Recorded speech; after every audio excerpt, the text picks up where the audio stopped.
I drove home from Tulsa International Airport on a Thursday afternoon in November, with a carry-on bag in the trunk and a dry cleaning ticket in my jacket pocket, and the specific low-grade exhaustion of a man who has spent 4 days in Milwaukee talking about industrial pipe fittings with people he will never fully enjoy talking to. I had been making this kind of trip for 22 years. Regional sales director for Alderman Supply, the industrial distribution company I had built with a partner in 2001 and bought out fully in 2014. Trips to Milwaukee and Kansas City and Denver and sometimes further, always 4 days or fewer, always home by Thursday evening. 22 years of the same pattern. 4 days gone, Thursday home, the house on South Yorktown Avenue with the lights on and Diane's car in the driveway, and whatever she had made for dinner warming on the stove. I turned onto Yorktown. Diane's car was in the driveway. The house lights were off. I parked. I sat in the truck for a moment. The November afternoon was already going dark at 5:15, and the neighborhood had the quiet of a Thursday evening, when people are home and inside, and the streets belong to no one in particular. The house looked the same from the outside. Same brick, same blue shutters, same maple in the front yard that had been dropping leaves for 3 weeks. Everything in its place. I went to the front door. I unlocked it. I stepped inside. The house was empty. Not empty in the way a house is empty when nobody is home. Empty in the way a house is empty when the things that made it a house have been removed. The couch was gone. The armchairs were gone. The photographs that Diane had arranged on the entry wall over 23 years of our marriage, school pictures and vacation photos, and the professional portrait from our 20th anniversary, were gone. The walls were bare. The nails remained. I stood in the entry for a moment. I walked through the living room, through the dining room, where the table and chairs were gone, through the hallway, where the console table and the mirror above it that Diane had bought at an estate sale in Broken Arrow in 2009 were gone, to the kitchen, where the appliances were still on the counter because appliances are attached and you cannot take them without tools. But the dishes were gone, and the pots and pans were gone, and the things that had been in the cabinets were gone. I could see this because the cabinet doors had been left open. I walked to the kitchen counter. There was one thing on it, an envelope, white, standard size, no stamp, my name written on the front in Diane's handwriting. Frank. I looked at the envelope for a long time before I picked it up. I am not a dramatic man. I am a logistics man. I have spent 22 years moving industrial supplies from suppliers to buyers through a distribution network that requires, above all, the ability to manage complexity without becoming emotional about it. You do not manage a distribution network emotionally. You manage it by reading the data correctly and responding to what the data says. I read the data, the empty house, the bare walls, Diane's car in the driveway with the keys inside it, because she had not driven away. She had been driven away. Someone had come to get her, and she had left the car, because the car was in my name. And an envelope on the kitchen counter with my name on it in her handwriting. I picked it up. I opened it. I read what was inside. And I want to tell you something about that moment. The letter itself was what it was.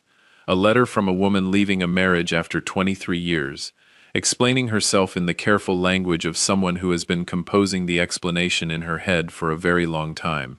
But the letter was not what changed everything. Behind the letter, tucked inside the same envelope as though it had been included by accident, was a single-page document. A wire transfer confirmation from First National Bank of Oklahoma, dated 3 days earlier. The originating account was a joint investment account I had maintained with Diane since 2006. The receiving account was a new account at a bank in Scottsdale, Arizona, in a name I did not recognize. The transfer amount was $340,000. I set the letter and the document on the empty kitchen counter. I stood in the kitchen of the house I had owned for 19 years, surrounded by the negative space of everything that had been removed from it, and I thought about the data. What the data said was this. My wife had been planning this for a very long time. She had not left on an impulse. She had not left in a moment of crisis. She had left on a schedule, at a time of her choosing, after a period of preparation, that had required significant organization and a specific target date. What my wife did not know was that I had been reading the data for 14 months. My name is Frank Alderman. I am 61 years old. I live in Tulsa, Oklahoma. And the woman who left an envelope on my kitchen counter on a Thursday afternoon in November had made a calculation that I understood completely, because I had been calculating the same situation from the opposite direction for over a year. She thought she had emptied the house. She had emptied a house. But what I had done with the things that actually mattered, in the 14 months since I first understood what was coming, was something she had not accounted for. She was already in Scottsdale, and I was already finished. Welcome to True Story. Hit that subscribe button and drop your city in the comments below. We read every single one. Let's get into all of it. I built Alderman Supply with a man named Glenn Hartley in 2001. Glenn and I had worked together at a regional distribution company for 9 years before we looked at each other across a conference room table at 40 years old and decided we understood the business well enough to run it ourselves. We started with a leased warehouse on East 46th Street in Tulsa, 6 employees, and a supplier relationship we had spent 2 years cultivating before we made the move. By 2008, we had 3 warehouses and 41 employees. In 2014, Glenn retired for health reasons, and I bought his share at a fair price, because that is the kind of thing you do with a man who helped you build something from nothing. By the time I stepped back from daily operations in 2021, Alderman Supply was grossing $12 million annually, with 63 employees and distribution coverage across a 6-state region. I am not telling you those numbers to impress you. I am telling you those numbers because the size of what I built is relevant to what Diane understood she was adjacent to when she married me in 1999, and what she concluded she was entitled to when she decided to leave. Diane Ellen Trescott became Diane Ellen Alderman on a Saturday in June of 1999 at a ceremony in Owasso, Oklahoma, that her mother organized and that I mostly attended and agreed to. She was 36. I was 37. We had been together for 3 years, which is long enough to know a person reasonably well and short enough to be still surprised by what you don't know. She was beautiful in the specific way of someone who has always known she was beautiful and has organized her relationship to the world around that knowledge. She was warm when she wanted to be, and exact when she needed to be, and had a social ease that I, as a person who found most social situations mildly inconvenient, genuinely admired. She ran the household with the same organizational competence with which I ran the warehouse, and for most of our marriage I had taken that for granted, in the way that people take for granted the systems that keep their lives running until the systems stop. We had 2 children. Carolyn was 32 and lived in Dallas, where she worked as a pharmaceutical sales rep, called me on Tuesday evenings and Saturday mornings, had driven up from Dallas twice in the months that followed without being asked, and had told me in the careful way that adult children tell their parents things they are not sure the parent wants to hear, that she had been worried about Diane for over a year. I had heard her. I had been watching the same thing. My son Drew was 30 and lived in Tulsa, worked in construction management, and occupied the difficult middle position of a child caught between 2 parents in a deteriorating marriage. I did not put him in that position intentionally, and I did not ask him to choose.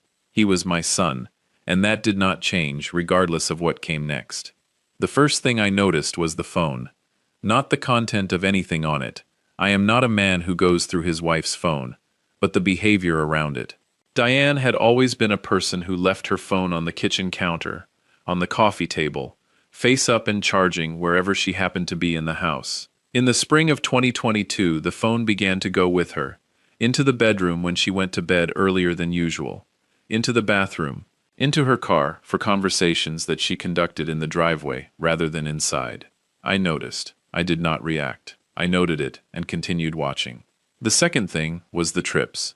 Diane had always visited her college friend Wendy in Phoenix twice a year, once in February and once in September. In 2022, she went 3 times. In 2023, she went 4 times, including a trip in October that she described as an early Christmas visit, and that lasted 9 days. I did not question the trips.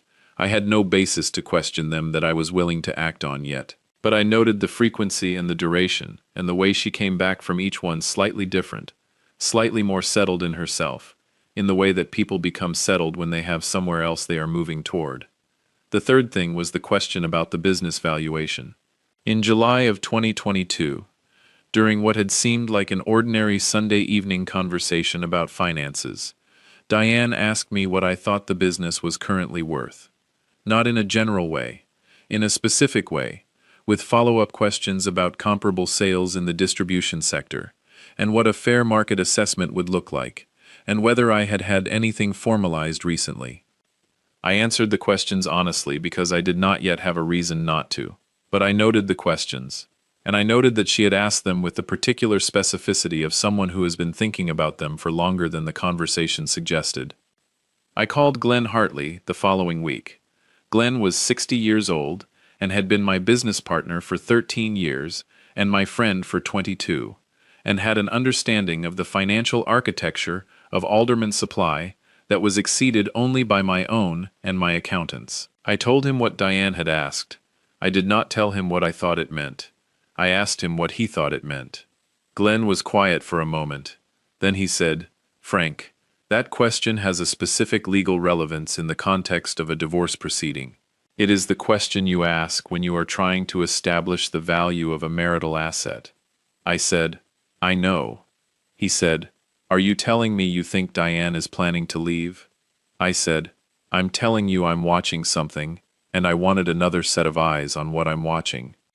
He said, "What do you need from me?" I said, "I'll let you know." I drove home that evening from the Alderman Supply warehouse on East 46th Street, and I sat in the truck in my driveway for 10 minutes before I went inside. I sat with the data I had accumulated, the phone, the trips, the business valuation question. And one more thing I had not yet described to Glenn, because I had not yet described it to anyone. In April of 2022, I had found a name in Diane's email. I had not been looking for it. The email client on our shared home computer had been open when I sat down to use it, and a message in her inbox was visible because the preview pane was active, and the subject line was long enough to read without clicking. The subject line said, "Finally getting to see you in person next month." The sender's name was Derek Patterson. I did not open the email. I noted the name and the subject line, and I closed the application and went to do what I had sat down to do. I am not a person who makes decisions on incomplete information. Derek Patterson was a name I did not recognize, and a message I had not read, and an implication I was not going to act on based on a subject line alone. I spent 2 evenings doing the kind of research that the internet makes possible for anyone who knows how to use it carefully. Derek Patterson of Scottsdale, Arizona, 59 years old, commercial real estate broker, graduate of the same Owasso, Oklahoma high school that Diane had graduated from in 1980, 3 years ahead of her. A common face in the photographs from a reunion page for that high school class that had been posted publicly on a social platform, including one photograph from a reunion in 2019 in which Derek Patterson and Diane Alderman were standing beside each other, with the particular proximity of people who are glad to see each other in a way that reunions don't fully account for. 4 years before the empty house, the planning had started at a high school reunion. I sat with that for a long time. I sat with what it meant and what it cost, and what I was going to do about it. And then I picked up the phone, and I called a family law attorney named Richard Okafor, who had an office on South Boston Avenue in Tulsa, and whose name I had gotten from Glenn, who had used him in his own divorce in 2018, and described him as the most thorough legal mind he had encountered outside of a courtroom, and sometimes inside one. I called Richard Okafor, and I asked him one question. I said, "If I believe my wife is planning to leave our marriage and to make a claim on my business as a marital asset, what do I need to do right now?" He said, "Come in Monday morning and bring your business documents." All of them. I came in Monday morning. I brought everything. What Richard Okafor told me over 2 sessions in August of 2022 was the kind of information that reorganizes how you understand the situation you are inside. He was 54 years old, precise and unhurried, with the quality I value most in any professional, which is that he told me what was true, rather than what I might prefer to hear. He said, Oklahoma is an equitable distribution state. In a divorce proceeding, the court divides marital assets equitably, which does not mean equally, but which means that your business, depending on how it is structured and when the relevant growth occurred, may be subject to a marital property claim by your wife. He said, the key question is how the business is owned, what value was established before the marriage versus during it, and what documentation you have to support those distinctions. I said, I started the business 2 years after we married. Glenn and I incorporated in 2001. He said, then the growth of the business during the marriage is potentially a marital asset. The initial investment and the premarital period are less clear. He leaned forward. Frank, I want to be specific with you. If your wife has been researching the business valuation and has been communicating with someone in Arizona, and you believe a departure is being planned, the timing of when you take legal steps to protect what is legitimately yours matters significantly. I said, what steps are available to me? He said, several. The most important is a prenuptial agreement, which you don't have. The next most important is corporate restructuring. If the business can be legitimately restructured in a way that establishes clear ownership parameters before a divorce filing, that restructuring can be relevant to how a court evaluates the marital estate. He paused. I am not advising you to hide assets. I am advising you to understand and formalize the boundaries of what you legitimately own, because those boundaries are currently not documented in a way that would serve you in a contested proceeding. I said, what do I need to do? He said, start with your accountant, then come back to me with the numbers and we'll build the structure. I spent the next 4 months working with my accountant, a meticulous woman named Sandra Beach who had handled Alderman Supply's books since 2003, and who brought to the question of business asset documentation the same patient rigor she brought to everything. We identified the demonstrable premarital investment, the sweat equity, the portions of growth attributable to factors that predated or were independent of the marriage. We prepared documentation that Sandra described as the kind of record that lets a court understand exactly what happened rather than guess. Richard reviewed it in January of 2023 and said, this is the cleanest asset documentation I have seen in a business of this size in 15 years of family law practice. He said, Frank, I want to ask you something. Have you considered protecting additional assets beyond the business? I said, tell me what you're thinking. He said, the house. If you have reason to believe a departure is being planned, and you have the equity position and the documentation to support it, there are legal structures that establish clear ownership of real property in a way that is relevant in an equitable distribution proceeding. I said, the house is in both our names. He said, that can be addressed, not by removing her from it, which would be improper and which I would not advise, but by understanding the premarital equity, the down payment source, the mortgage history, and what portion of the current value represents your documented individual contribution. He paused. And Frank, the joint investment account, the one with the $240,000 in it as of last quarter. I said, what about it? He said, how is it titled? I said, joint with right of survivorship, both names. He said, either account holder can initiate a transfer from a joint account without the other's consent? I said, I believe so. Yes. He said, I am not advising you to move those funds without proper cause, but I am asking you to be aware that joint account access is bilateral, and that in a situation where one party is planning a departure, the other party sometimes moves first. I sat with that. I sat with what it meant that Richard Okafor was telling me to watch my joint investment account. I had worked for 22 years to build what was in that account. It was not a number I was prepared to watch disappear. I did not move the funds. I did not want to do anything that could later be characterized as improper unilateral action. But I did open a new individual account at a separate institution, and I did begin, over the following 3 months, redirecting my personal earnings from the alderman supply salary into that account, rather than into the joint accounts. This was legal. It was documented. It was the kind of thing that a person does when they are protecting what they have individually earned. Richard confirmed it was appropriate. By November of 2023, my individual account at the separate institution held $81,000 that I had directed there over 10 months. The joint investment account held $340,000 that Diane had been watching, and that she had, I would discover on a Thursday afternoon in November, moved 3 days before I came home from Milwaukee. She had moved it to Scottsdale, to Derek Patterson's bank, to a life she had been building for 4 years while I was making trips to Milwaukee and Kansas City and Denver, and coming home on Thursday evenings to a house that had appeared to be a marriage. I read the letter on the kitchen counter a second time after I read the transfer confirmation.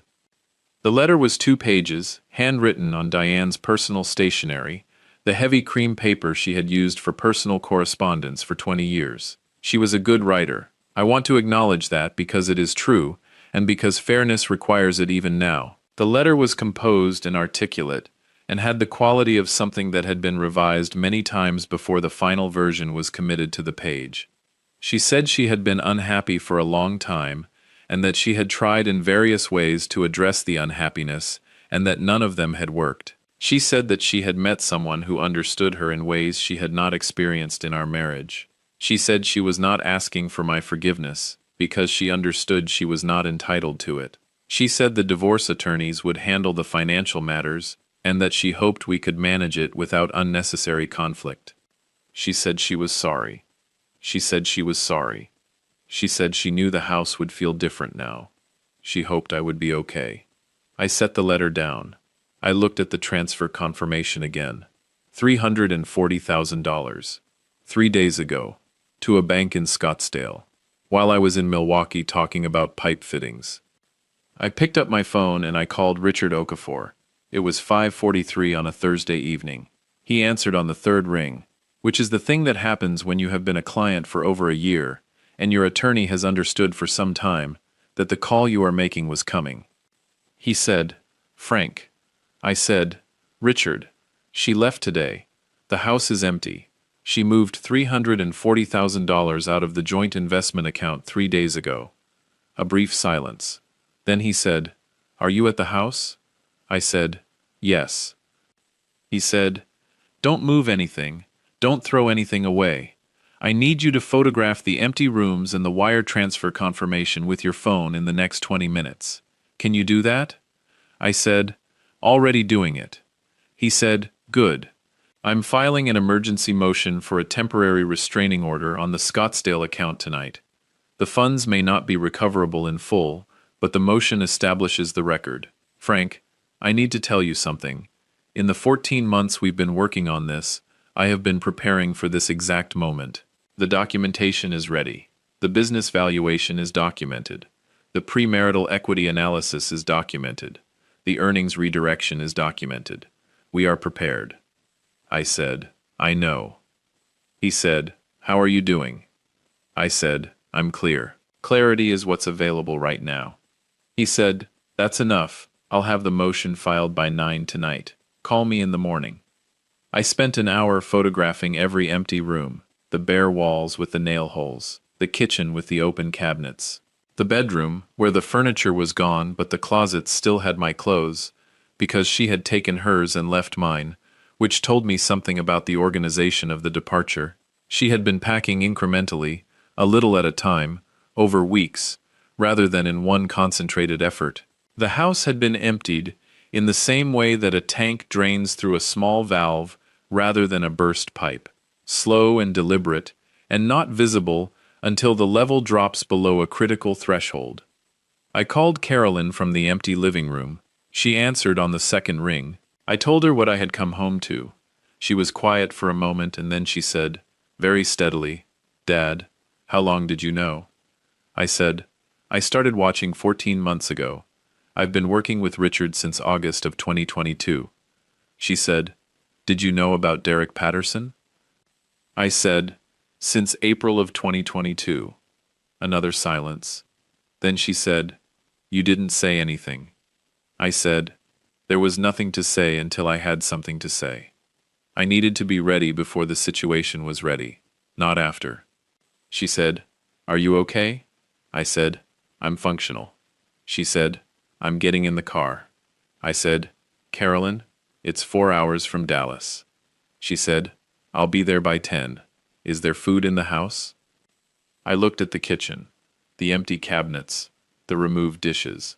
I said, there is not currently food in the house.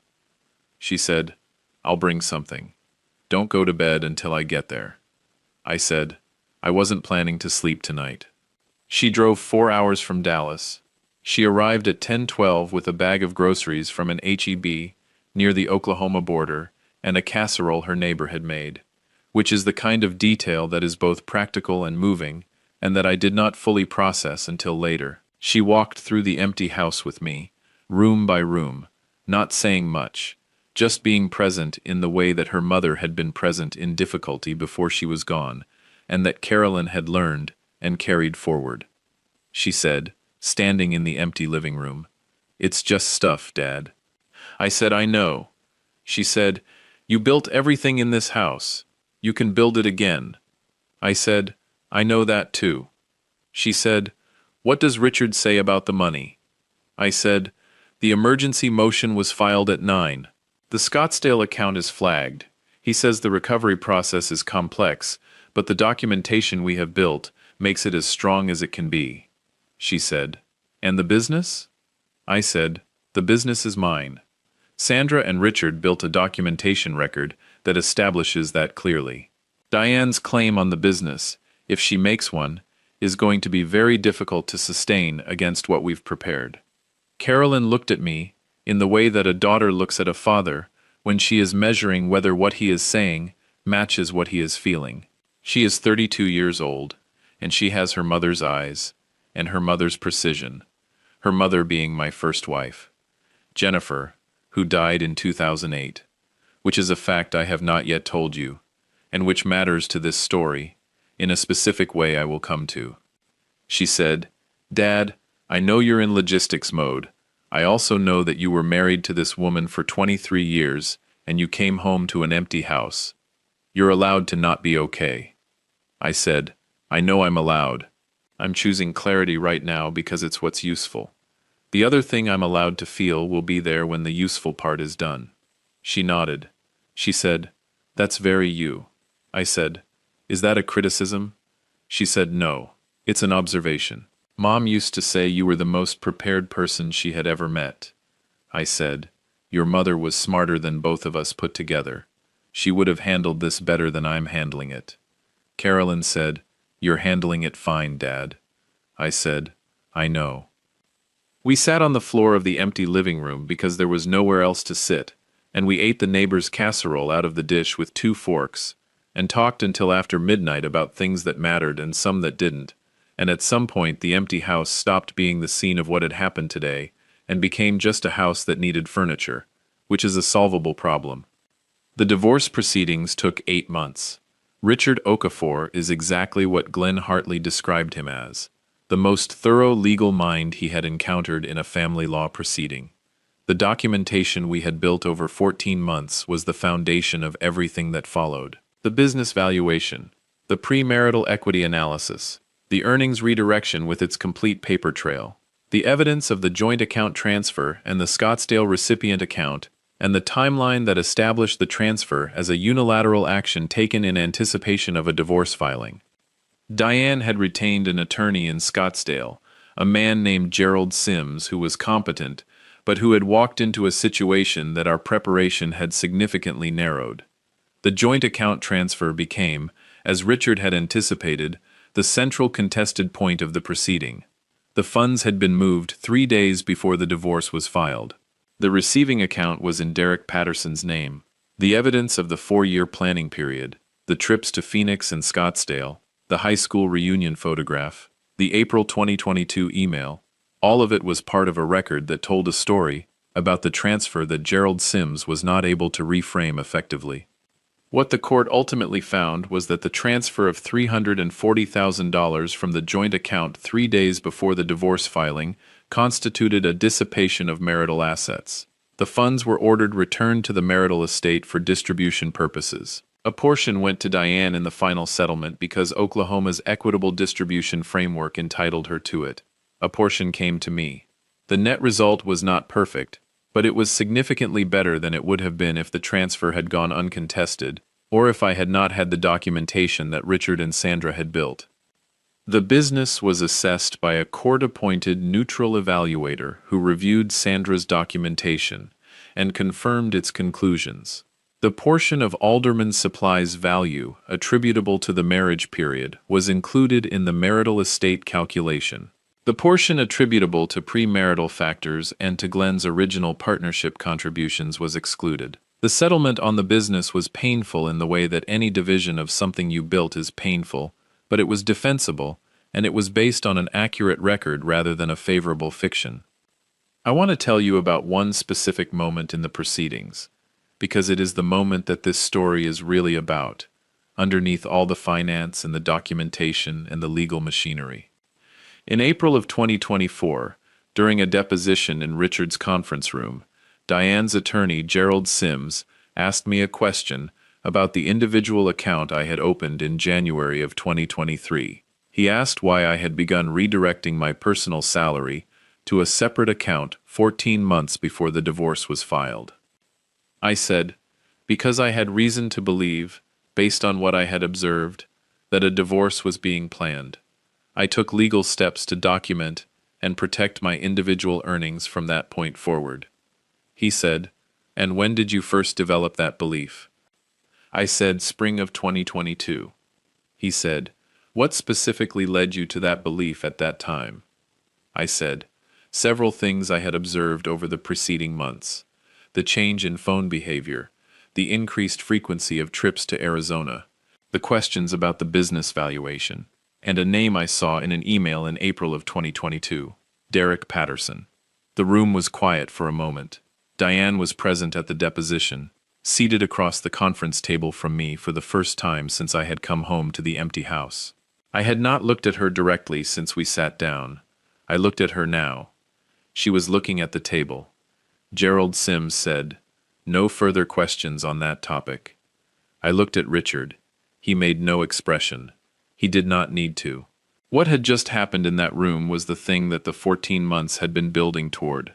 Not the documents, not the motions. The moment when the person who believed they had been the one doing the planning understood that the planning had been bilateral, and that I had started mine at the same time as hers. She had thought she was managing a situation. She had been inside a situation I had already mapped. The settlement was finalized in July of 2024. The house on South Yorktown Avenue was sold. We split the equity. I bought a smaller house in the Maple Ridge neighborhood of Tulsa, a 1940s brick bungalow with a workshop in the back and a yard that needs work, and that I have been giving work on the weekends because physical work is the thing that has always cleared my head, and the head needs clearing. Carolyn comes up from Dallas once a month. Drew comes for Sunday dinners when his schedule allows. Glenn Hartley came over on a Saturday in August and helped me build shelving in the workshop, which is the kind of thing that a man you have worked with for 22 years does when you need help and do not ask for it, because he has known you long enough to know when to show up. I have been thinking about something Carolyn said on the night she drove up from Dallas, standing in the empty living room with a casserole dish. She said it's just stuff. She was right.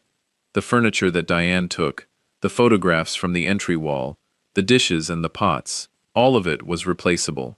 The things that mattered, the business I had built, the documentation that protected it, the house equity, the relationships with my children, those were intact.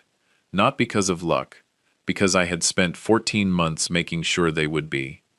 Jennifer, my first wife, Carolyn's mother, died in a car accident in 2008 when Carolyn was 16 years old.